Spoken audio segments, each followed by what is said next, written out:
꾸준하게 신앙생활을 하거나 성경의 말씀을 묵상하다 보면 예기치 않게 진리를 깨닫게 되는 기쁨을 누리게 됩니다. 저도 개인적으로 창세기 1장 16절을 통해서 그런 경험을 한 적이 있습니다. 하나님께서 큰 광명을 만드셔서 낮을 주관하게 하시고 작은 광명으로 밤을 주관하게 하셨다 말씀하십니다. 그리고 끝에는 그가 또 별들을 만드셨다. 이렇게 마무리를 합니다. 그가 또 별들을 만드셨다. 너무 단순하고 담백한 표현인데 진화론적 세계관이 세상을 주도하는 이 시기에 아주 중요한 진리를 진술해주고 계십니다. 오래전부터 과학 천문학자들은 수많은 행성과 별들이 어디에서 나왔을까 궁금해하면서 자기만의 이론을 발표했습니다. 그런데 성경은 하나님께서 만드셨다.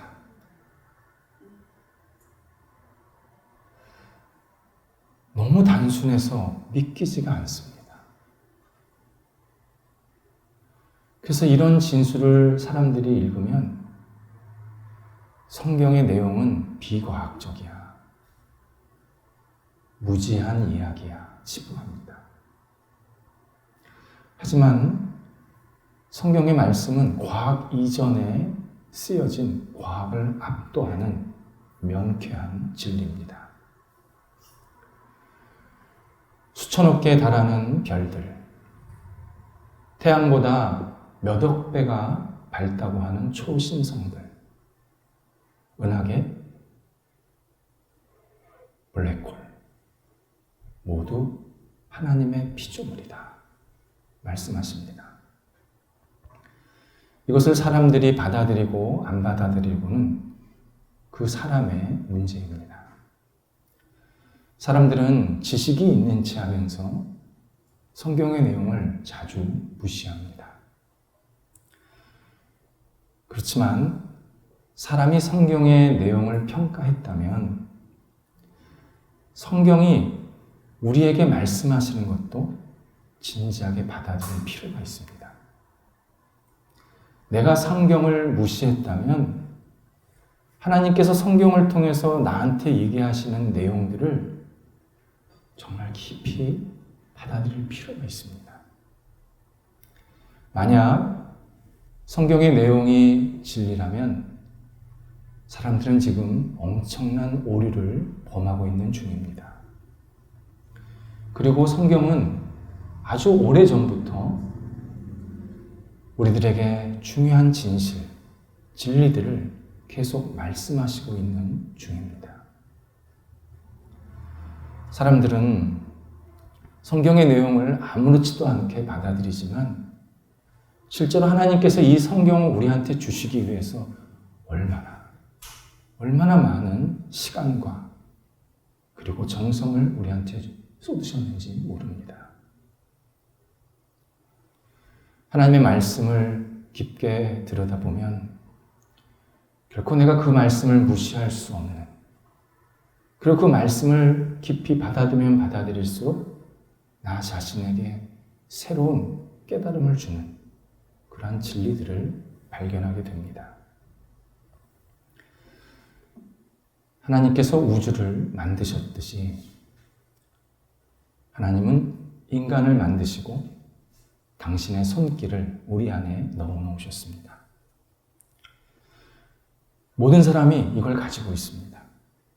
그런데 이것이 하나님의 손길인지를 자주 잊어버리곤 합니다. 인간의 양심입니다. 양심은 무엇과 함께와 인식이라는 두 단어가 합쳐진 표현입니다.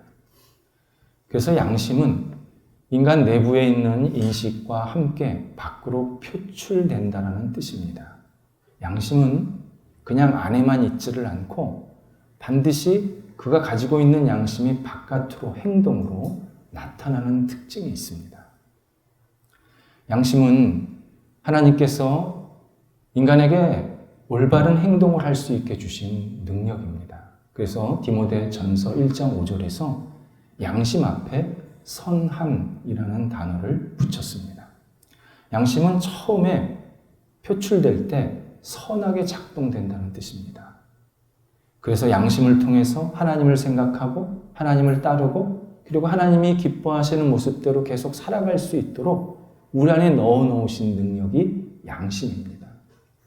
하지만 인간의 양심은 죄로 인해서 완전히 망가지고 변질이 되었습니다. 그래서 고린도전서 8장 7절에서 인간의 양심은 약해졌고 심하게 더럽혀졌다고 말씀하고 계십니다. 내가 올바른 행동을 하고 싶어도 양심 자체에 문제가 생겨서 올바른 행동이 나오지를 않는 겁니다. 내가 뭔가를 하려고 그러는데 자꾸 삐뚤어 나오는, 그것이 언어든 행동이든 생각이든 양심 자체에 문제가 생겼기 때문에 계속 삐뚤어된 행동과 언어가 계속 나오게 되는 겁니다. 따라서 올바른 행동을 하려고 하면 양심이 회복이 되어야 합니다. 성경은 양심이 회복될 수 있는 유일한 길을 알려주십니다.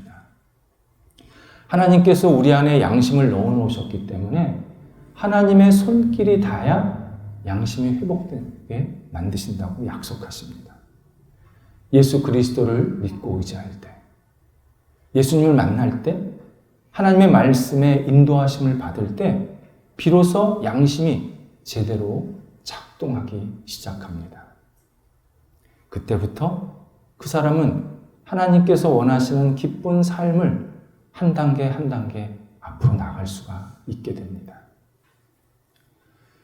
인간이 법을 준수하고 어떤 규칙을 따르는 아주 기초적인 이유는 처벌받지 않기 위함입니다. 그래서 처벌이 중하면 중할수록 특정한 행동을 하거나 하지 않습니다.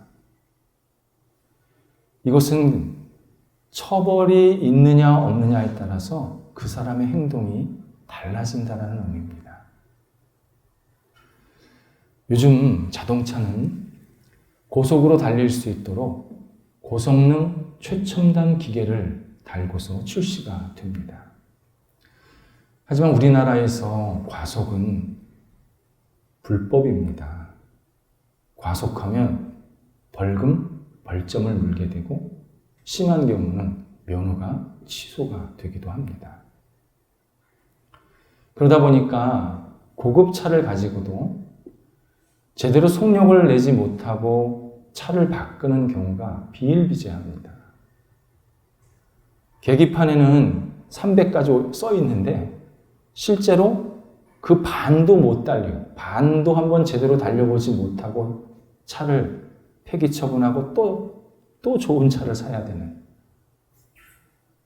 이것을 보통 매일 그림의 떡을 먹는 그러한 우리는 운전을 하고 있습니다. 독일은 고급차를 가진 사람은 속도를 한번 즐겨보라고 아우토반, 우리나라의 고속도로를 전국에 깔아놓았습니다. 물론 아우토반에서도 제한 속도는 있습니다. 하지만 경찰이 거의 제재하지 않습니다. 독일인들은 아우토반을 자유의 공간이라고 표현합니다. 야, 우리 자유의 공간 가자.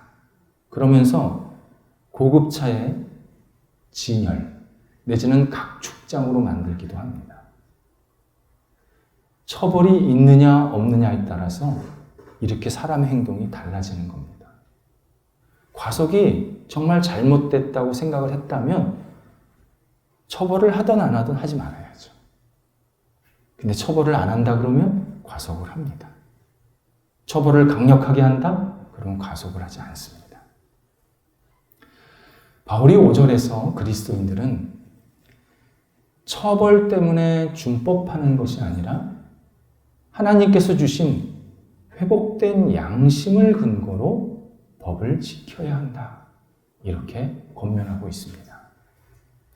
처벌 때문에 특정한 행동을 하고 안 하는 것은 1차적이고 기초적인 행동 양식입니다. 하지만 회복된 양심을 가지고 어떤 일을 자발적으로 하고 안 하고는 굉장히 고차원적이고 성숙한 태도입니다. 물론 회복된 양심도 한계가 있습니다. 워낙 우리 인간의 죄가 뿌리가 깊기 때문에 한 번에 양심이 회복되지를 않습니다. 하지만 회복된 양심이 있어야 그 다음 단계로 나갈 수가 있는 겁니다. 마치 덧셈 뺄셈을 할 줄 알아야 수학을 풀 수 있듯이 내 안에 기본적인 회복된 양심이 있어야 더 나은 행동을 할 수 있는 단초가 생기는 것입니다. 그래서 예수 그리스도를 믿고 사는 게 그렇게 중요한 겁니다. 특히 내가 내 인생에 대해서 정말 잘 살고 싶으면, 정말 내 인생에 대해서 누가 보아도 참 저 사람은 열심히 살았어, 참 훌륭한 인생을 살았어 라고 나 스스로도 또 다른 사람이 보기에도 그런 마음에 기쁨과 감사가 있으려면 예수 그리스도를 믿고 따르는 것은 절대적입니다. 바울이 6절 7절에서 회복된 양심을 가지고 해야 할 대표적인 행동으로 세금을 내라. 하나님의 말씀이 그리스도인들을 괴롭히고 있습니다. 나라에서 몇 사람 빼고 세금 내는 거 좋아하는 사람 하나도 없습니다. 제가 학창시절 저랑 같이 다녔던 친구 중 하나 아버지가 국세청 고위 관료셨습니다. 그 친구가 우리 아버지는 세금 걷는 기간이 되면 얼굴이 되게 밝아. 이제 친구들이 야, 그 기간이 언제야? 니네 집에 가자. 맛있는 거 좀 얻어먹을 수 있겠다. 그렇게 말했습니다. 그랬더니 그 친구 하는 말. 1년 내내. 그렇게 우스갯소리로 말한 기억들이 납니다. 바울 시대에도 세금은 초미의 관심사였습니다. 당연한 이야기지만 세금 때문에 당시 백성들이 고통이 이루 말할 수가 없었습니다. 유대 백성들이 로마 통치를 적극적으로 반대했던 첫 번째 이유가 세금 문제였습니다. 로마는 종속국들에게 꽤 많은 양의 세금을 걷어들였습니다. 제국세라고 해서 그 항목이 6가지, 이거를 매년 내는 겁니다. 제일 먼저 인두세, 그러니까 아이가 태어나면서부터 죽을 때까지 매년 세금을 내야 되는 겁니다. 그 액수가 성인 임금의 3일치 정도에 해당됐습니다. 굉장한 액수입니다. 그래서 로마가 그렇게 자주 인구조사를 한 겁니다.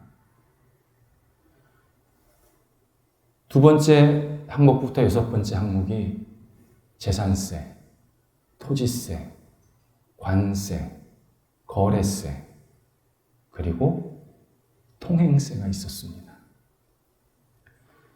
로마 길이, 그러니까 세상의 모든 길은 로마로 통한다. 그런 속담이 있지 않습니까? 그만큼 로마가 길을 잘 정비했다는 뜻입니다.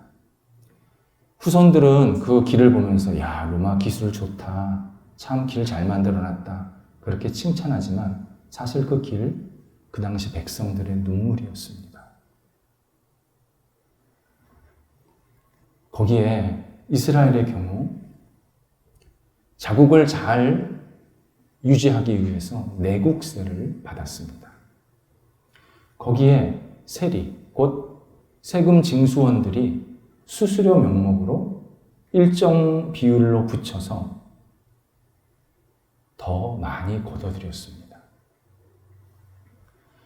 이런 현실이다 보니까 이스라엘 백성들의 경우 수입의 약 70%까지 세금이었습니다. 만약 그 사람이 소작농이었다면 1년 내내 땀을 흘려서 소출을 얻어도 15%만 자기 거, 기록가 되었습니다. 이런 상황이다 보니까 당시 이스라엘 백성들은 세리는 절도범, 로마는 폭력범이라고 원성이 자자했습니다. 확실히 역사가 증명하듯이 과잉 중시되는 세금은 국가와 국민들을 망칩니다. 통치자 입장에서는 많은 세금을 거둬들여서 자기식의 통치를 하고 싶은 마음이 생기지만 실제로 백성들은 고통이 이루 말할 수가 없습니다. 이런 사실을 현대식 세금 제도를 설계한 초기 미국 지도자들도 분명히 알았습니다. 그래서 그들이 자주 한 말이 있습니다. 국민의 대표가 없으면 세금이 없다. 국민의 대표, 곧 국민의 재산을 보호해주는 지도자가 없으면 국민들은 세금을 제대로 낼 수가 없다. 이런 뜻입니다. 그래서 세금을 많이 내는 정책은, 과잉 징수되는 정책은 국가의 미래를 담보 잡는 아주 위험하고 바람직하지 않은 정책이라고 분명히 강조했습니다.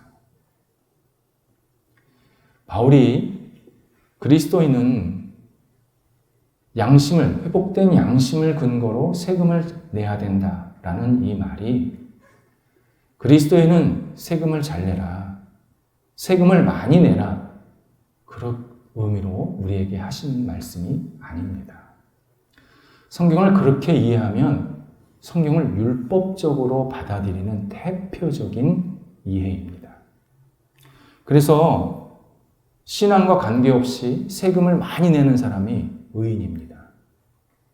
그리고 세상에서 세금을 많이 내면 낼수록 그 사람이 굉장히 위대한 사람, 훌륭한 사람으로 포장이 될 수 있습니다.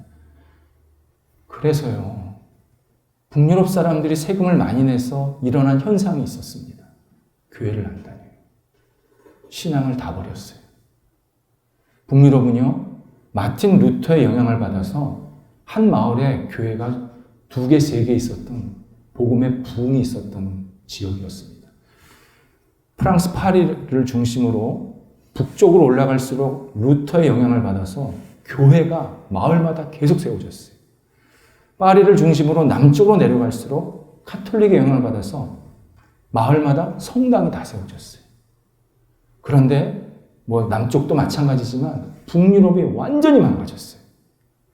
세금을 많이 내다 보니까 이 사람들이 무슨 생각 가졌냐? 나 할 일 다 했어. 나 문제 없어. 그래서 신앙부터 포기한 겁니다.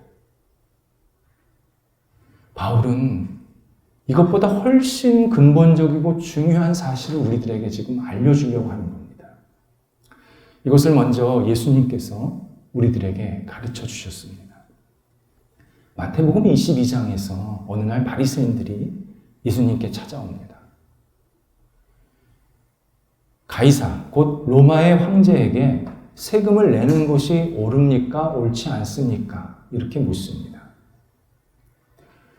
예수님께서 로마 황제에게 세금 내는 게 옳다 말씀하시면 예수는 로마의 앞잡이다 뒤집어 씌울 수 있었습니다.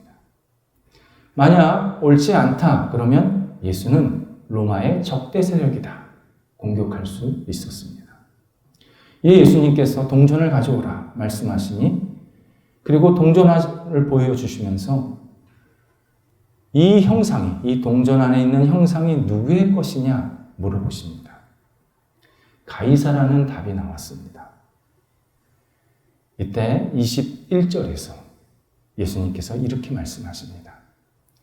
가이사의 것은 가이사에게, 하나님의 것은 하나님께 드리라 말씀하십니다.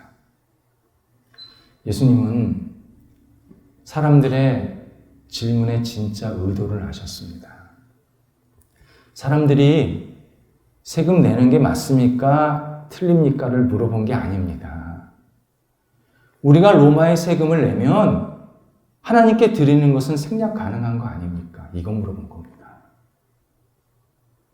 우리가 로마에 이만큼 세금을 많이 내는데 굳이 하나님께 뭘 또 더 드릴 게 있겠습니까? 어차피 내 주머니에서 나가는 건데 이걸 물어본 겁니다. 이때 예수님께서 영적이고 신앙적으로 명확하게 구분해 주십니다. 세금은 국민의 한 사람으로서 내야 할 재원이고 하나님께 드리는 헌물은 모든 것이 하나님께로 왔다라는 것을 고백하는 정성이다. 이렇게 분명하게 구분해 주십니다. 예수님의 이 말씀을 근거로 사람들은 네 가지로 반응이 가능합니다. 실제로 그렇게 반응을 하고 있습니다. 첫 번째는 가이사의 권위는 인정하지 않고 하나님의 권위만 인정합니다. 나는 하나님의 백성이니까 그냥 하나님께만 잘할 거야. 나는 나라, 어차피 뭐 나라 여기서 살든 저기서 살든 그냥 잠시 있는 거니까 나는 나라의 통치는 좀 생략할 거야. 이렇게 생각하는 태도가 있습니다. 이것을 보통 과격한 신앙인이라고 표현합니다. 1세기 때 에세네파가 이런 사람들이었습니다. 그들은 이스라엘과 로마의 통치와 관리를 정면으로 거부했습니다. 우리는 하나님의 백성으로 우리끼리 잘 살 거야 하면서 광야로 들어가서 자기들만의 공동체를 이루었습니다. 꽤 많이 모였습니다. 하지만 이들은 건강한 신앙인이 아닙니다. 그들만의 잔치를 매일 벌인 겁니다. 예수님께서 너희는 세상의 빛이요 소금이다. 이 말씀을 전혀 실천할 수가 없었습니다. 두 번째가 가이사의 권위는 인정하고 하나님의 권위는 부정하는 태도가 있습니다. 이것은 대부분의 비신앙인들이 갖는 태도이고 일부 신앙인들, 정확히 무늬만 신앙이 있다고 하는 사람들의 태도입니다. 요한복음 19장 15절에서 대제사장들이 이런 사람들이었습니다. 그들은 우리의 왕은 오직 가이사뿐입니다. 이렇게 외치면서 사람들이 세상의 왕, 유대의 왕이라고 칭송했던 예수님을 처벌해야 한다고, 저 사람은 왕이 될 수 없다라고 하면서 그를 강력하게 처벌을 요청한 사람들입니다. 대제사장은 누구보다도 하나님을 잘 섬기고 하나님을 세상의 왕으로 따라야 할, 모범적으로 살아야 할 신앙인들이었습니다. 하지만 이들은 하나님보다 자기들에게 실제로 유익을 주는 황제, 자기들의 권익을 보존해주고 자기들의 자리를 지켜줄 수 있는 그 황제를 자기의 왕으로 섬겼습니다. 결국 이들은 가짜 신앙인이었습니다. 가짜 신앙인이 어떤 모임의 지도자가 되면 그 모임을 산으로 끌고 갑니다. 하나님의 뜻이 아닌데 하나님의 뜻이라고 이야기하면서 잘못된 행동을 계속하게 만듭니다. 그래서 이런 사람들이 제일 위험하고 타락이 심한 것이고 문제를 일으키는 사람들입니다. 이런 사람들은 정말 조심해야 합니다. 세 번째가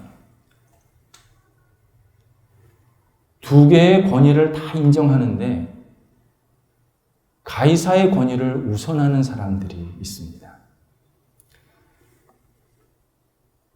많은 신앙인들이 선택하는 태도입니다. 일종의 타협안입니다. 빌라도가 그랬습니다. 빌라도는 하나님을 너무 잘 알았습니다. 그런데 주변에서 예수를 처형하지 않으면 빌라도 저 사람은 가이사의 충신이 아니야. 이런 선동하는 이야기를 듣게 됩니다. 이때 빌라도가 예수님이 분명히 무죄인 것을 알면서도 예수를 십자가에 죽이라고 넘겨주게 됩니다.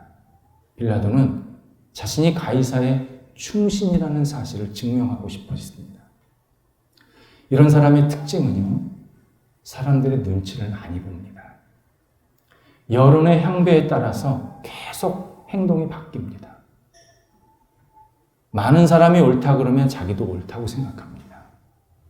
많은 사람들이 지옥에 가겠다 그러면 아 그래 지옥이 천국이 되는구나 그러면서 같이 따라갑니다. 역설적이지만 빌라도가요 똑같은 사람들에게 고발을 당합니다. 이 이후에 그래서 로마 당국이 빌라도의 관직을 뺐습니다. 계속 문제가 거기서 일어났으니까. 그래서 빌라도를 어디로 보내냐면 당시 프랑스령의 작은 계곡으로 유배를 보냅니다. 그리고 거기서 죽게 됩니다. 지금 거기가 스위스의 유명한 산입니다. 스위스가 산이 다 예쁘잖아요. 근데 그 산만 되게 못생겼습니다. 레알. 정말 못생겼어요. 삐쭉삐쭉하고 나무도 별로 없고 막 바위만 있고. 참 역사의 아이러니입니다. 이런 사람들이 자주 하는 말이 있습니다. 나라가 있어야 교회가 있지. 맞는 말 같습니까? 절대 맞는 말 아닙니다. 그분의 착각입니다. 유대인들은요, 2000년 동안 나라가 없었습니다.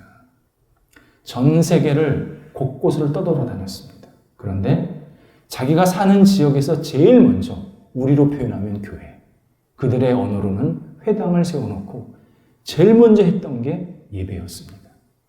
우리는 하나님을 경배한다. 우리는 여기에서 살지만 우리는 하나님의 백성들이다. 이런 정체성을 분명히 가졌습니다. 그리고 후손들에게 가르치기를 우리가 믿고 따라야 될, 신뢰해야 될 분은 오직 하나님 한 분이다. 이것을 잘 전수해 주었습니다. 그 결과 지금의 유대인들이 있게 된 것입니다. 나라가 하나님을 세우는 것이 아니라 하나님이 나라를 세우는 겁니다. 네 번째가 둘의 권위를 인정하는데 하나님의 권위를 우선하는 태도가 있습니다. 이것이 가이사의 것은 가이사에게, 하나님의 것은 하나님께 드리라고 하신 예수님의 말씀을 잘 받아들이고 실천하는 사람입니다. 진정한 그리스도인들은 준법합니다. 세금을 잘 냅니다. 그리고 사회에서 자기에게 맡겨진 역할들을 누구보다도 충실하게 잘 감당합니다. 그런데 이렇게 하는 근원적인 동기가 있습니다. 하나님의 나라와 영광을 먼저 생각했기 때문입니다. 하나님께서 나한테 원하시는 뜻이 무엇일까? 내가 지금 이 사회에서, 이 조직에서, 이 국가에서 내 역할이 무엇일까를 계속 하나님의 뜻을 생각하면서 되뇌입니다. 그리고 그 되뇌이고 하나님의 뜻에 따라서 행동을 하게 되면 그 누구보다도 성숙한 시민의식과 모범 시민으로 이 땅을 살아갈 수 있게 됩니다. 바울이 그리스도인이 회복된 양심으로 세금을 내라고 하는 것은 먼저 하나님의 영광, 하나님의 뜻을 생각하라는 것입니다. 하나님께서 나한테 원하시는 것이 무엇일까? 하나님께서 나한테 이 땅에서 할 수 있는 역할을 뭘 주셨을까를 생각하면 당연히 내가 내야 될 세금을 내는 것이고 해야 할 역할을 하라는 것입니다. 이것을 대표적으로 세금 내는 문제로 우리한테 권면해주고 있습니다. 일부 신앙인들이 내가 국가에 내는 세금을 줄일 수 있다면 그만큼 하나님께 헌금할 텐데 이런 말을 합니다. 그런 분들에게 오늘 본문은 분명히 말씀합니다. 세금을 정당하게 내라. 하나님은 나라에 낼 세금을 당신한테 가져오라고 말씀하신 적이 한 번도 없습니다. 하나님이 기뻐하시는 것은 내가 얻은 것의 첫 열매지 다 쓰고 남은 게 아닙니다. 세금은 내가 국가의 일원으로서 감당해야 할 의무이고 헌물은 내 존재, 내 생명의 근원이 하나님이십니다. 저는 하나님의 선물, 하나님의 은혜의 산물입니다. 이렇게 고백하면서 자발적으로 드리는 헌신입니다. 세금을 헌물로 포장해서는 안 됩니다. 그래서 우리는 신앙인들이 다시 한번 진지하게 고민해야 될 현실적인 문제가 있습니다. 현행 조세제도에서 교인이 헌금을 내면 그것을 기부금이라고 항목을 정해서 나라에서 연말에 세금 일정액을 공제해 줍니다. 그걸 다른 말로 세금을 환급해 줍니다. 그런데 우리 신앙인들이 헌금을 하나님 앞에 낸 걸 가지고 나라에서 세금을 환급받는 게 정말 신앙적인 행동인지를 고민해야 합니다. 세상에서 기부금을 장려하는 정책으로 이걸 쓴 겁니다. 근데 우리가 거기에 지금 헌금 낸 것으로 혜택 받는 겁니다. 근데 이게 정말 옳은 행동인지 고민해야 합니다.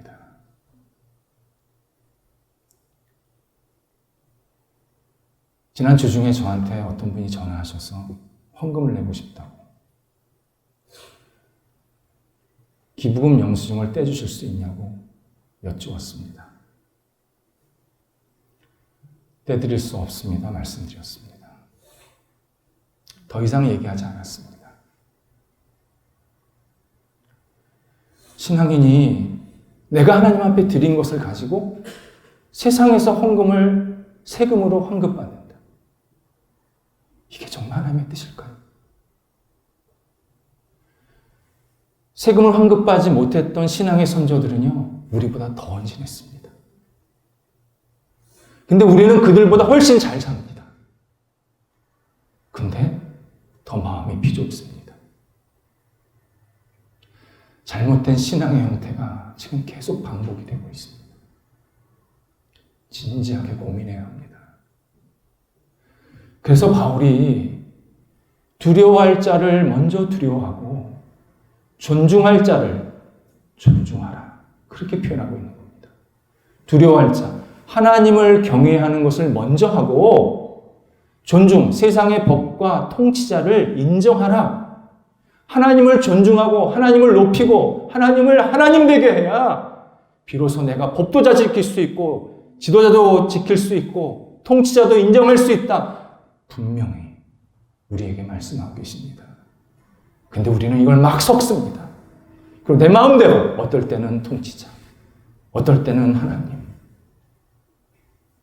내 유익인지 정말 하나님께서 기뻐하시는 행동인지 진지하게 고민해야 합니다.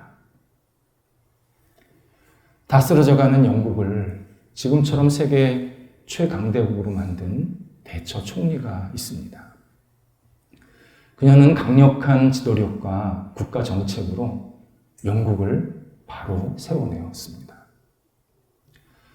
그런데 본인은 자신의 지도력과 국가 정책으로는 영국이 올바르게 서는데 분명히 한계가 있다는 것을 깨달았습니다. 그래서 대국민 연설에서 이런 말을 합니다. 자유민주주의는 하나님의 부르심을 받은 사람이 계속 일어날 때 발전할 수 있습니다. 국가는 법을 만들고 지키라고 강요할 수 있지만 실제로 그 법을 진실되게 지키는 사람들은 하나님 앞에서 믿음과 양심을 가진 그리스도인들입니다. 그리스도인들은 처벌이 아니라 하나님께서 나한테 주신 회복된 양심을 가지고 하나님의 뜻이 무엇일까를 생각하면서 이 땅의 성숙한 시민으로 살아가는 사람들입니다. 그래서 그리스도인들이 있는 곳에 발전이 있습니다. 성숙이 있습니다. 그리고 처벌이 아니라 하나님 앞에서 올바른 양심을 가지고 진실한 믿음을 가지고 행동할 수 있는 사람은 세상에서 오직 그리스도인밖에 없습니다. 기도하겠습니다.